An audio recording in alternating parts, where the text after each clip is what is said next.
Hello there, beautiful people. Today's star date is Saturday, May 23rd, 2026. And normally I do shorts, but I thought that this needs to be a longer video. And I'll tell you why. I was watching a video of a young woman who got a full-on scholarship to Princeton, right?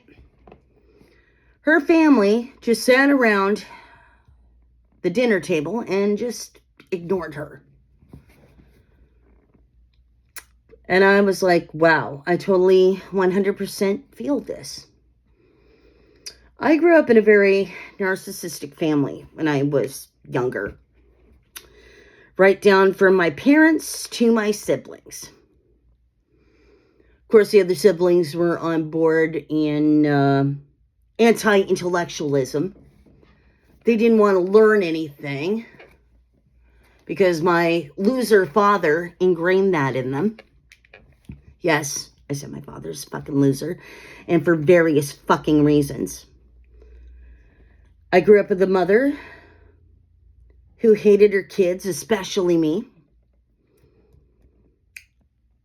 She always bitched and complained about cleaning up after us, cooking for us, making lunch for us. It's like, but that's what a mom is supposed to do, right?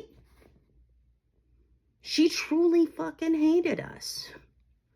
So when I got into high school, I decided to do my own form of rebellion. I wanted to be a normal kid. So I joined Key Club. I joined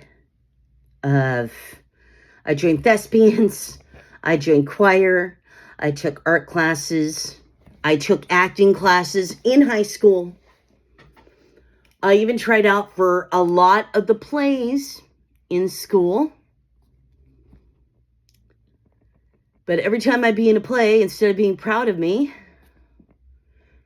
my mother behind closed doors would be like, yeah, I saw your performance tonight. It wasn't that good.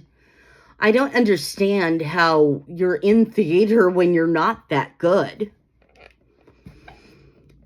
And then she'd say shit like, do you think an agent is going to be in the audience in one of your shitty little small town plays? Do you think you're going to get discovered? I was living in reality at the time. I was living in Cottage Grove, Oregon. No talent agent would stop in Cottage Grove, Oregon for a fucking school play. So I knew the reality. But my mother, on the other hand, she thought I was being delusional. I was doing all of this for fun, to stay sane. But my parents didn't care about that. I remember any achievement in my life, even after high school. I was the only one in my family to get a high school diploma. And you know what? Instead of being proud of me, my little brother and my sister were like, you know, Dad's right. You do think you're hot shit because you're the only one with the diploma in the family. And you know what? To this day, I am still the only one out of all the kids that have a high school diploma.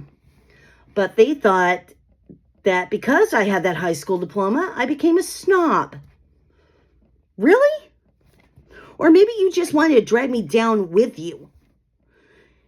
That attitude did not change when I went to college for a few years. Once again, I was told, oh, you think you're hot shit because you're going to college. I was like, you know, and this was like when I still had contact with my family then, because it was like, you know, I know that they can get better. Maybe time will soften them up. And boy, was I fucking wrong. But when I was in high school, not only was I bullied by my family, I was bullied by the kids in school. So I was getting that shit from both ends. I had a father who made inappropriate sexual comments about me, sexually assaulted me at 13. I had a mother that fucking hated me. My parents, because my dad could not find a job in Cottage Grove, Oregon, started a taxi company.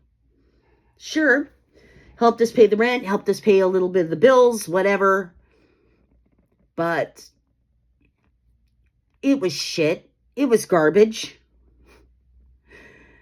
Instead of having it be a family business, my parents decided to have us kids be their fucking workhorses, not only for their shitty little business,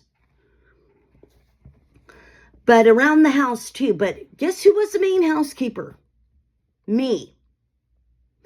I would be doing the laundry and the dishes and cleaning up after the other kids, all while trying to maintain my GPA grade point average. I was not the best student in school because of it. Because I was expected to come home and take care of the fucking house and take care of the fucking kids. Because I was the main workhorse. Honestly, looking back, I honestly believe that I was the starter child because I was the oldest. All the other kids could get away with whatever the hell they wanted.